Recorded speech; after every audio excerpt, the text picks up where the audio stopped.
शिव बाबा, मीठे बाबा सर्व संबंधों की सैक्रीन है ना। और एक बाप को याद करने से, एक माशूक को याद करने से हमारी बुद्धि सब तरफ से हट जाती है।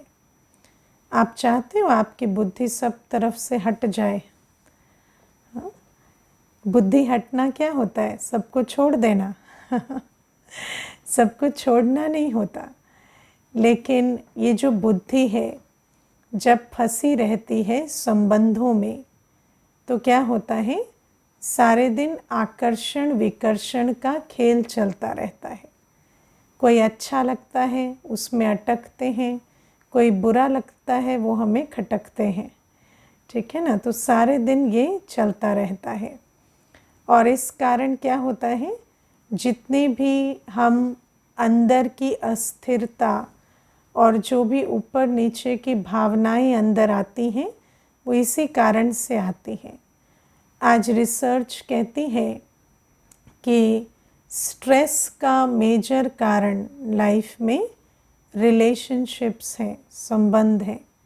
संबंधों के कारण बहुत स्ट्रेस है। क्यों है? क्योंकि संबंधों में एक्सपेक्टेशंस हैं और एक्सपेक्टेशंस के कारण फिर दुख होता है ना। और ये जो सारे दिन जितने भी हमारे आसपास जो मित्र संबंधी हैं उनके अंदर जब बुद्धि अटकी रहती है तो एक्सपेक्टेशन का खेल और डिसअपॉइंटमेंट का खेल चलता रहता है। इसीलिए बाबा हमें कहते हैं कि सबके बीच रहते हमारी बुद्धि न्यारी हो जाए। माना हम सबके बीच रहें लेकिन ये अटकने लटकने चटकने खटकने का खेल ख़त्म हो जाए, है ना। अच्छा रहेगा ये अगर ऐसा हो जाए, है ना, तो अच्छा रहेगा, उनके लिए भी अच्छा रहेगा, वो भी खुश होंगे कि अभी ये रिएक्ट नहीं करते, परेशान नहीं होते, और आपके लिए भी अच्छा होगा। और इसके अलावा भी एक और कारण है जिसके लिए हमें बुद्धि को न्यारा करना जैसे एक अच्छा आइडिया है। क्या कारण है कि अब हम पुरुषार्थ कर रहे हैं, अब हम स्पिरिचुअल एफर्ट कर रहे हैं और हमारे इस पुरुषार्थ की मंजिल है कि जब हमारा शरीर छूटे, जब अंत का समय आए तो हमें अंतमते सो गति मिले। माना अंत की हमारी स्थिति ऐसी हो कि एक शिव बाबा के सिवाय कोई याद ना आए।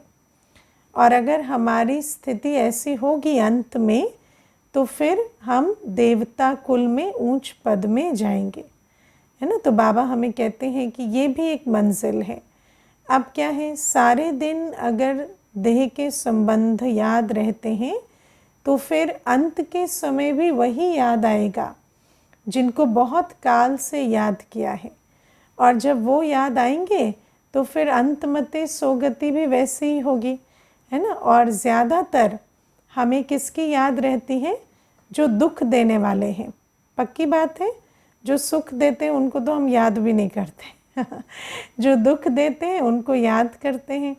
अब अगर दुख देने वालों की याद अंत में आए तो फिर वो जो दुख देने वाले आत्मा की जैसी गति होगी हमारी भी उन्हीं के साथ होगी, है ना। तो हम उन्हीं के साथ आएंगे।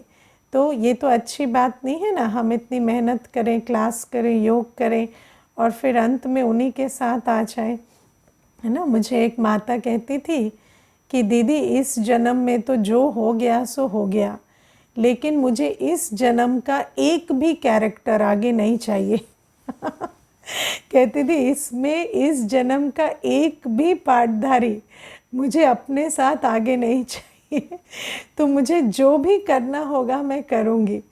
तो उसको बताया कि बाबा जो जो कहते हैं वो करो, तो फिर वो एकदम लगन से, है ना, योग भी करती है, ज्ञान भी सुनती है, पवित्रता की भी धारणा करती है, क्योंकि उसको आ गया है अंदर कि अगर इस जन्म का कोई भी याद रहा तो फिर अंत में वो याद आएगा और फिर अंतमते सोगति भी वैसे ही हो जाएगी।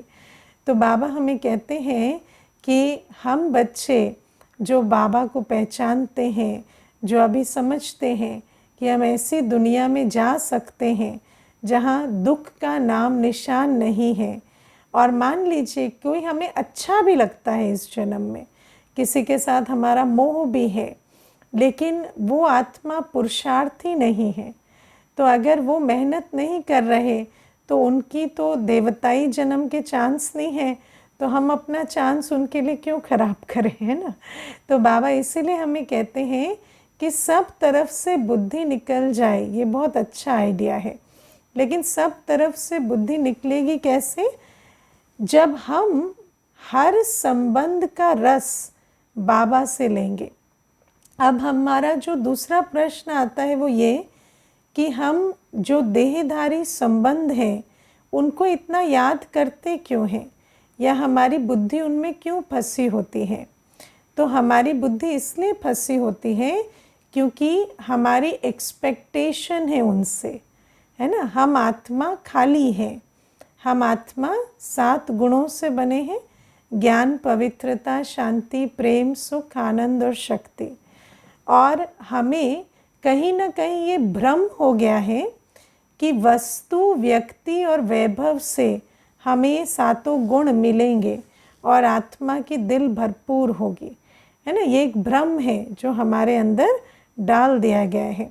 और आपको पता है ना कि भ्रम की नेचर कैसी होती है कि एक बार आप किसी भ्रम में पड़ जाते हैं तो वो भ्रम इतना मीठा होता है कि आप उस भ्रम को तोड़ना नहीं चाहते, है ना। इसीलिए जब भ्रम, जिसको हम लोग डिसइल्यूशनमेंट कहते हैं, कि उस भ्रम से जब निकलने की बारी आती है तो वहाँ पर भी बहुत रेजिस्टेंस होती है, क्योंकि हमने इतना समय उस भ्रम को दिया है कि अब हमें लगता है कि ये भ्रम ही सत्य हो जाए तो अच्छा है, अब इसको छोड़कर कुछ और करें वो और मुश्किल। तो इतने जन्मों से हमारे अंदर एक भ्रम है कि जो आत्मा को चाहिए, जो आंतरिक संतुष्टता चाहिए, जो प्राप्ति का अनुभव चाहिए, वो हमें वस्तु, व्यक्ति, वैभव से मिलेगा। लेकिन मिलता है क्या? हाँ मिलता है, हाँ मिलता तो है, लेकिन बहुत टेम्पररी, और फिर हम उसके ट्रैप में फंसते जाते हैं, है ना। अभी देखो, पीछे एक यूथ का ग्रुप आए थे, तो वो लोग आजकल है ना, कितने प्रकार के व्यसन यूथ में बहुत प्रचलित हो गए हैं। तो वो बता रहे थे कि वो स्मोक करते हैं कुछ एक चीज़। हाँ, तो जब मैं उनको पूछ रही थी कि क्यों स्मोक करते हैं, तो कहते हैं उसको स्मोक करके बहुत अच्छा लगता है, हमारी प्रोडक्टिविटी बढ़ती है ना, और हमारी जो लाइफ की एक्सपीरियंस है वो चेंज हो जाता है। तो मैंने कहा पर मुझे तो आप लोग काफ़ी तनाव में और थके हुए और परेशान लग रहे हैं तो इतना स्मोक करने के बाद भी तो कुछ हो नहीं रहा। तो कहते नहीं नहीं होता है, आपको हम शायद एक्सप्लेन नहीं कर पा रहे। तो आप सोचो कि वो जो चीज़ है जो वो ले रहे हैं, उससे उनको जो टेम्पररी फीलिंग आती है, वो टेम्पररी फीलिंग एक भ्रम बन जाती है, और उस भ्रम के पीछे वो भागते रहते हैं कि अभी और स्मोक करेंगे तो और अच्छा फील होगा, और अच्छा फील होगा, और एडिक्ट बनते जाते हैं। लेकिन अच्छा कहाँ फील होगा, है ना। वो तो कहते हैं हमें प्रोडक्टिव लगता है, हमें ऐसा लगता है, लेकिन वास्तव में तो दिन प्रतिदिन प्रोडक्टिविटी घटती जा रही है। 2 ने तो जॉब भी छोड़ दी है ना। तो मैंने कहा घर में बैठ के ज़्यादा प्रोडक्टिव हो रहे हैं शायद आप तो इस प्रकार से ये भ्रम ऐसी चीज़ होती है। लेकिन आप देखो, जैसे अभी आप सभी मुस्कुरा रहे हो कि वो स्मोक कर रहे हैं और उस भ्रम के पीछे भाग रहे हैं, लेकिन सिर्फ वो जो स्मोक कर रहे हैं वो भ्रम के पीछे नहीं भाग रहे, वो जो हम देखो, जो जिस भ्रम में रहता है ना उसको वो वाला अच्छा लगता है तो हम भी तो उसी भ्रम में पड़े हुए हैं ना कि वस्तु, व्यक्ति, वैभव ये हमें वो दे देंगे जो आत्मा को चाहिए। लेकिन इतने जन्मों से इनके पीछे भागते भागते आत्मा का खालीपन बढ़ा है, कोई तृप्ति नहीं बढ़ी है। तो इसीलिए बाबा हमें कहते हैं कि अब हम बच्चों को क्या करना है कि इस बात को समझ कर कि वस्तु व्यक्ति वैभव से हमें कुछ नहीं मिलेगा। और ख़ास कर आप देखो, वस्तु और वैभव तो चलो निर्जीव है, तो वहाँ से हमारी एक्सपेक्टेशन फिर भी छूट जाती है, लेकिन व्यक्ति से हमें लगता है, आत्माओं से तो हमें ज़रूर कुछ ना कुछ मिलेगा, है ना। लेकिन बाबा हमें कहते हैं कि आत्मा को जब तुम देह में देखते हो, है ना, जब तुम उनकी पोजीशन देखते हो, संबंध देखते हो, जेंडर देखते हो, तो तुम्हें लगता है ये मुझे कुछ दे सकते हैं, है ना। शरीर देखते हो या संबंध देखते हो कि ये तो माता पिता हैं, या ये देखते हो कि इनके पास तो धन है, तो ये मुझे कुछ दे सकते हैं। लेकिन बाबा कहते हैं कि भाई भाई की दृष्टि रखो। भाई भाई की दृष्टि माना आत्मिक दृष्टि। अब आप देखो, मैं एक आत्मा हूँ, है ना, और मुझे मालूम है कि जब तक मैं बाबा की नहीं बनती और बाबा से कुछ लेती नहीं, तो मेरे अंदर किसी को कुछ भी देने की ताकत नहीं है ना। आज आत्मा को मालूम पड़ता है ना कि मेरे अंदर किसी को भी कुछ देने की ताकत नहीं है। आज आत्मा का हाल कैसा हो गया है, बिल्कुल खाली। तो जैसे आप एक आत्मा हैं, वो भी एक आत्मा है, तो उनको संबंध, शरीर और बाकी चीज़ों में ना देखकर एक आत्मा की तरह देखें, है ना। क्या एक छोटी सी आत्मा ही है वो भी अपने 84वें जन्म में खाली है। तो जब आप इस रूप से देखते हैं तो आपको समझ में आता है कि वो जो आप इतनी सारी उम्मीदें उनसे रख रहे हैं, वो सब शरीर के भ्रम में रख रहे हैं, संबंध के भ्रम में रख रहे हैं। वास्तव में तो एक छोटी सी आत्मा है, जैसे आप आत्मा है, आप मजबूर हैं तो वो क्यों ना हो, है ना। आपको लगता है आप अपने लिए जो नहीं कर सकते वो आपके लिए कर सकते हैं, क्यों कर सकते हैं। जैसे आप एक आत्मा हो वैसे वो भी एक आत्मा है। तो हमें किसी आत्मा को आत्मा से कुछ नहीं मिलता। आत्मा आपस में भाई भाई है ना। तो बाबा कहते हैं हम हर एक के साथ स्नेह और सम्मान से चलें, क्योंकि आत्मा का आपस में स्नेह और सम्मान का संबंध है। लेकिन किसी को भी ओवर एस्टिमेट, अंडर एस्टिमेट ना करें। जो चीज़ आप अपने लिए नहीं कर सकते, वो दूसरी आत्मा जो आप ही की तरह है, वो आपके लिए कैसे कर सकते हैं तो इस भ्रम में हमें नहीं पड़ना है। जैसे व्यक्ति सोचता है ना कि मैं तो अपने लिए सुख शांति क्रिएट नहीं कर सकता, लेकिन कोई और मुझे सुख शांति दे दे, है ना। या मैं अपने को 2 मीठे बोल नहीं बोल पा रहा, लेकिन सामने वाले के अंदर इतनी ताकत होनी चाहिए कि वो मुझे सारे दिन मीठे बोल बोले, है ना। और फिर अगर ये एक्सपेक्टेशन रखते हैं तो सिर्फ वहाँ तक नहीं रहता, लेकिन हम कंप्लेंट भी करते हैं कि आप नहीं कर रहे, आप कर सकते हैं पर नहीं कर रहे। अरे जो आप अपने लिए नहीं कर सकते वो आपके लिए कैसे करें। तो बाबा हमें कहते हैं मैं भी एक आत्मा हूँ, और जैसे मैंने अपने आप को समझा कि जन्म पुनर्जन्म के चक्र में आकर मैं अभी काफ़ी खाली हो गई हूँ, ऐसे हर एक आत्मा अपने अंतिम जन्म में है, और उनको देह या संबंध के भान में देखने से एक्सपेक्टेशंस भी जागृत होती है, विकार भी, है ना। जब देह को देखते हैं तो विकार भी जागृत होते हैं। अब आप सोचो, किसी आत्मा को आत्मा ही ना देखना, सिर्फ देह में देखना, कितनी बड़ी इंसल्ट की बात है है ना। लेकिन हम तो क्या करते हैं, ऑब्जेक्टिफिकेशन। जब आत्मा विकारों के वश है तो वो दूसरे की देह देखती है और देह का शोषण कर या देह से अपना रस लेना चाहती है। तो ये भी एक कैसी आत्मा की विकृत मानसिकता हो जाती है ना। तो बाबा हमें कहते हैं कि किसी की भी ना देह देखनी है ना संबंध देखना है, लेकिन उसके लिए पहले अभ्यास करना है कि मैं एक आत्मा हूँ और ये भी एक आत्मा है। और आत्मा को देखे, भाई भाई की दृष्टि रखे, और विकारी ख्यालात इन चीज़ों से ख़त्म हो जाएंगे।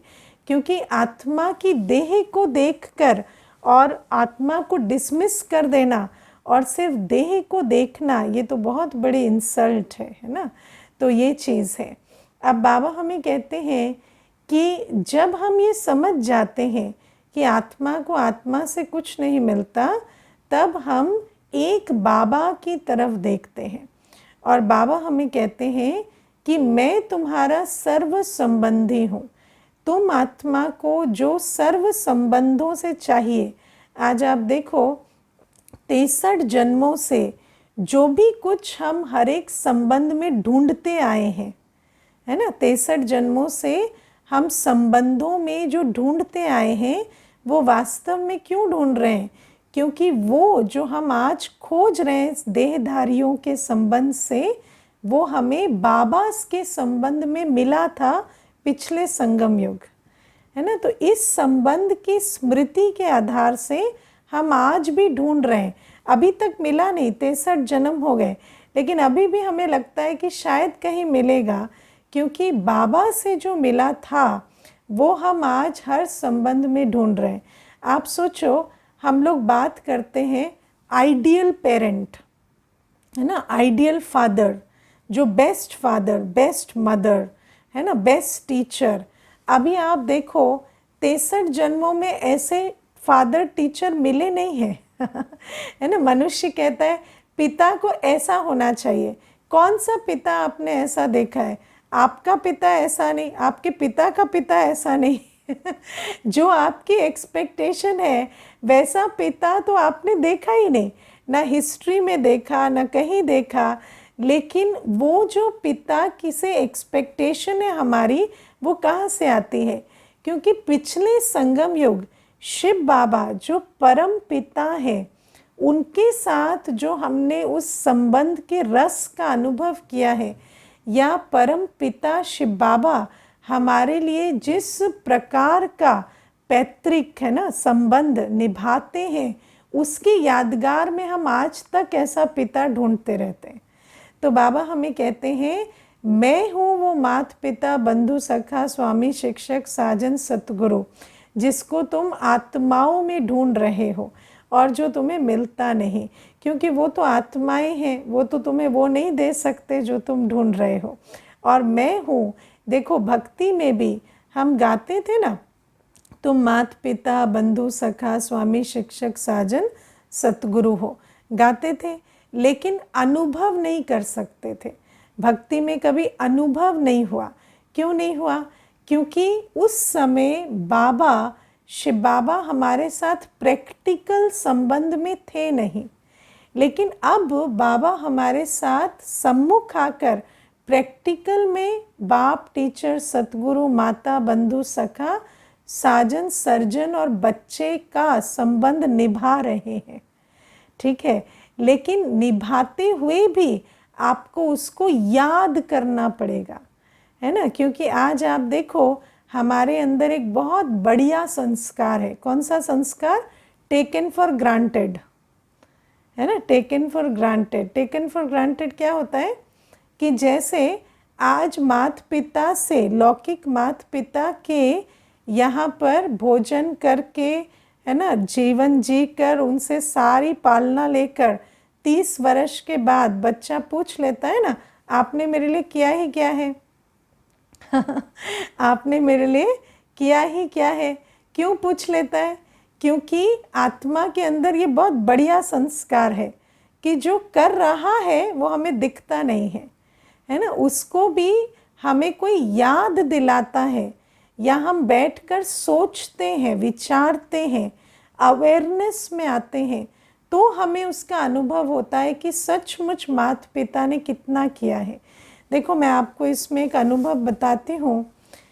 एक बार एक माता ज्ञान में आई, तो ज्ञान में आने के 1 वर्ष के बाद उसने मुझे कहा कि दीदी मेरी बेटी से बात करो ना, उसको बोलो ना कि वो भी कोर्स करेगी। तो मैंने कहा ठीक है, बात कराओ। तो उसकी बेटी से बात हुई। तो माता जो थी अच्छे संभ्रांत परिवार से थी और बेटी को भी धन की कोई कमी नहीं थी। बेटी खुद भी ऐसी पढ़ाई कर रही थी जिससे उसको अच्छी नौकरी लग जाती। तो जब बेटी से बात की तो बेटी मुझे कहती है, दीदी मुझे बहुत एंग्जाइटी होती है। तो मैंने कहा आपको क्यों एंग्जाइटी होती है? तो मुझे कहती मुझे भविष्य के बहुत संकल्प आते हैं कि मेरा क्या होगा, कल मुझे कौन देखेगा, मेरा भविष्य कैसा होगा। तो मैंने कहा जहाँ तक मैं समझती हूँ आपके तो परिवार बहुत अच्छे वेल टू डू हैं और आपको भविष्य की इतनी चिंता क्यों है, क्योंकि धन की तो कोई कमी नहीं है। तो वो मुझे कहती कि दीदी आज तो देखो आपको मेरी मम्मी ने कहा है कि आप मुझे फ़ोन करो, लेकिन मैं आपको बताऊं मेरी ये हालत की ज़िम्मेवार मेरी माँ ही है। तो मैंने कहा कैसे? तो कहती बचपन से एक बात जो मुझे रोज़ बताई गई है वो ये है, तुम तो इस घर का धन अपना मत समझना, तुम अपने पाँव पे खड़े हो, तुम जो कमाओगे वो तुम्हारा, यहाँ का तुम्हारा कुछ नहीं है और तुम्हारी भविष्य तुम्हारी जिम्मेवारी है। तो कहती ये सुन सुन कर मुझे इतनी एंग्जाइटी हो गई और आज मम्मी जाने लगी हैं तो मुझे कहती हैं कि अभी तुम है ना ब्रह्मा कुमारी इसका ज्ञान सुनो। तो मैंने उनको कहा कि आप ये क्यों नहीं सोचते कि आपकी माँ आपसे कितना प्यार करती है। तो मुझे कहती कि क्या प्यार करती है, उन्होंने तो ऐसा कह कह कर मुझे ऐसे बीमार बना दिया। तो मैंने उनको कहा कि देखो आपकी माँ को तब जो आता था है ना, उन्होंने अपनी लाइफ में क्या सीखा था कि बच्ची को कुछ देते नहीं है माता पिता और फिर बच्ची की जो अपनी जीवन है अगर वो पाँव पर खड़ी ना हो तो फिर आगे उसको प्रॉब्लम्स होती। ये उनकी शिक्षा थी जो उन्होंने सीखा था जीवन से। तो उन्होंने आपको पाँव पर खड़े होने के लिए फोर्स करने के लिए इस तरह की बातें बोली क्योंकि उनको वही आता था। लेकिन अब जब वो ज्ञान में आई है तो अब उनको समझ आ रहा है कि नहीं वो चिंताधारा गलत थी और उनको अब वो करेक्ट करनी है। तो वो आपको भी तो ज्ञान में ला रही है ना। तो मुझे कहती हाँ ये ऐसे तो मैंने सोचा ही नहीं। तो वो उस दिन जाकर अपनी माँ को गले लगाई और बोली थैंक यू, है ना। मैं आज तक सोचती थी कि आपने मेरी जीवन खराब की, लेकिन वास्तव में तो आपकी खुद की जीवन का जो भी अनुभव था आपने बहुत कोशिश की मुझे देने की। तो आप सोचो कि मनुष्य को अगर कोई सुनाए ना समझाए ना तो कई बार जो लौकिक संबंध में भी वो समझ नहीं पाता कि किसी ने उसके लिए क्या किया या ग्रेटिट्यूड, क्योंकि आजकल ग्रेटिट्यूड की बहुत कमी है ना। किसी के लिए थैंकफुल होना या अप्रिशिएट कर पाना कि इस आत्मा ने ये सहयोग दिया या ऐसा किया, हर कोई कुछ समय के बाद कह देता है आपने किया ही क्या। लेकिन बाबा हमें कहते हैं, इसीलिए हमें बाबा आज परम पिता शिव बाबा हमें मिले हैं। बाबा तो सर्व संबंधों से हमारी पालना कर रहे हैं, लेकिन चलो पहला एक मुख्य संबंध ही लेते हैं पिता का। तो परम पिता शिव बाबा आज हमारे बने हैं और बाबा हमें क्या क्या दे रहे हैं। तो देखो आज तक दुनिया ने हमें क्या किया, देहाभिमान में फंसाया है ना, देहाभिमान में फंसाया। देहाभिमान में हम कैसे फंसते हैं कि आपके अच्छे ग्रेड्स आए तो आप अच्छे, नहीं तो आप कुछ नहीं, है ना। आप अच्छे सुंदर दिखते हैं तो अच्छे, नहीं तो आपकी वैल्यू कुछ नहीं, है ना। या आपने ये काम अच्छा किया तो आपकी वैल्यू है, वरना आपकी वैल्यू कुछ नहीं। आप धन कमाते हैं तो आपकी वैल्यू है, नहीं तो आपकी वैल्यू कुछ नहीं। लेकिन शिव बाबा आते हैं तो हमें ये अभिमान अपमान के खेल से निकालते हैं। अब आप देखो हम सारी जीवन एक सीसॉ में बैठे हैं। आप सोचो जो व्यक्ति सीसॉ में बैठा रहे उसका क्या हाल होगा, है ना। जो आएगा उसको ऊपर करेगा, जो आएगा नीचे करेगा। आप एक सीसॉ में बैठे हुए अपनी ज़िंदगी को इमेजिन कीजिए कि कोई आ रहा है बैठ रहा है तो आपका आप ऊपर उठ रहे, कोई जा रहा है तो आप नीचे जा रहे हैं। तो बाबा कहते ये जो सीसॉ का खेल है इससे हम बहुत थक गए थे। कोई आता है कहता है आप अच्छे हैं, कोई प्राप्ति हो जाती है, कोई सफलता मिलती है, दुनिया में कोई अप्रिसिएशन मिलती है तो हमारा भी ईगो जैसे ऊपर चला जाता है कि हम भी कुछ हैं, हमारे जैसा तो कोई नहीं। और जैसे ही फिर वहाँ असफलता मिली, अप्राप्ति हुई तो फिर नीचे, फिर उसके बाद दुख, अपने अंदर स्वमान की कमी, अपने अंदर धिक्कार, इतनी सारी बातें। तो बाबा हमें इस सीसॉ से उतार कर स्वमान की सीट पर बिठाते हैं है ना, कि तुम एक आत्मा हो और तुम मेरे बच्चे हो, और तुम्हारे पास चाहे कुछ हो या ना हो, चाहे तुम्हें कोई जीवन में सफलता मिले ना मिले दुनिया के हिसाब से, लेकिन तुम सफलता मूर्त हो, तुम स्वमानधारी हो, तुम श्रेष्ठ हो, तुम दिव्य हो, तुम महान हो। तो बाबा कहते हैं कि तुम्हें मैं वहाँ से उठाकर स्वमान की सीट पर बिठाता हूँ। और सीट और सीसॉ में कितना फ़र्क होता है, सीसॉ तो ऊपर नीचे होता है और सीट तो बड़ी स्टेबल होती है। तो जैसे जैसे हम अपने को आत्मा पहचानते हैं, ईश्वरीय संतान निश्चय करते हैं और अपनी आत्मिक स्वरूप को रियलाइज़ कर उसमें स्थित होते हैं, तो हमारे अंदर कितनी स्टेबिलिटी आती है ना। मुझे याद है मैं जब नई नई ज्ञान में आई तो स्वमान का बहुत प्रैक्टिस करती थी कि बाबा मुझे कहता है मैं अच्छी हूँ तो मैं अच्छी हूँ, मैं योग करती हूँ, मैं मुरली सुनती हूँ, मैं दिव्य गुणों में रहती हूँ तो मैं अच्छी हूँ, है ना। तो इस प्रकार से मैंने बहुत प्रैक्टिस किया। तो एक बार क्या हुआ कि ऑफिस में किसी ने मुझे कहा कि मैं आपको बिल्कुल पसंद नहीं करती तो मैंने उनको कहा कि अगर आप मुझे पसंद नहीं करते तो आपको बहुत प्रॉब्लम होगी, क्योंकि आप सारे दिन मेरे साथ बैठेंगे और फिर सारे दिन आप दुखी होते रहेंगे क्योंकि मुझे तो कोई प्रॉब्लम नहीं है, मैं तो आपको पसंद करती हूँ, लेकिन अगर आपको अपनी जीवन इतनी दुखदाई नहीं बनानी है तो आप कोशिश करो कि आप मुझे पसंद करो, क्योंकि आप पसंद करो या ना करो आपको सारे दिन मेरे साथ बैठना है और मुझे तो कोई प्रॉब्लम नहीं है, मैं तो खुद को भी पसंद करती हूँ और आपको भी पसंद करती हूँ। तो वो इतनी शॉक्ड हो गई, उसको समझ ही नहीं आया कि ये बात कहाँ से कहाँ चली गई। उसके बाद वो कुछ दिनों के बाद ज्ञान भी सुनी। तो आप सोचो कि बाबा हमारी जीवन को कितना सहज बनाते हैं। पहले कोई कहता कि तो आपको नापसंद करते हैं तो हम दुखी हो जाते, कोई कहता पसंद करते हैं तो हम फूल के गुब्बारा हो जाते। अब ऐसा कोई खेल नहीं है, अब चाहे कोई नापसंद करे वो उसकी प्रॉब्लम, पसंद करे वो भी उसके लिए अच्छा है ना, क्योंकि कोई पसंद करता है किसी को तो उसको अच्छा लगेगा। तो बाबा हमें कहते हैं, तो आप सोचो कि शिव बाबा ने, पिता ने हमें अभिमान अपमान के खेल से निकालकर स्वमान की सीट में सेट किया, और इस दुनिया में मान शान सम्मान कितनी बड़ी चीज़ है, और मान शान के पीछे मनुष्य आज कितना समय शक्ति धन लुटाते हैं, लेकिन बाबा हमें वो गिफ्ट देते हैं जो स्थायी गिफ्ट है, अविनाशी। आप देखो दुनिया का मान शान तो विनाशी होता है, कुछ समय मिलता है फिर परिवर्तन हो जाता, लेकिन बाबा तो हमें स्वमान देते हैं जो अविनाशी बन जाता है, और ऐसा स्वमान कि कोई परिस्थिति कोई व्यवहार हमें उससे हटा नहीं सकता। तो आप सोचो कि शिव बाबा परम पिता हमारे लिए कितनी बड़ी गिफ्ट लाते हैं। फिर आप सोचो कि बाबा हमें चिंता मुक्त करते हैं। आप देखो दुनिया में किसी के पास धन होता है, ठीक है, तो क्या परिस्थिति उसके सामने नहीं आती है ना। कई बार ऐसा भी होता है कि जो धनवान है उसके पास बहुत धन है, लेकिन जब परिस्थिति आई उसका धन काम नहीं आया, राइट। ऐसा भी होता है ना, जैसे डिमोनेटाइजेशन हुआ उस टाइम पे कोई सिचुएशन आई तो उसका धन भी उसके काम नहीं आया, वो तो बैंक से भी नहीं निकाल सका।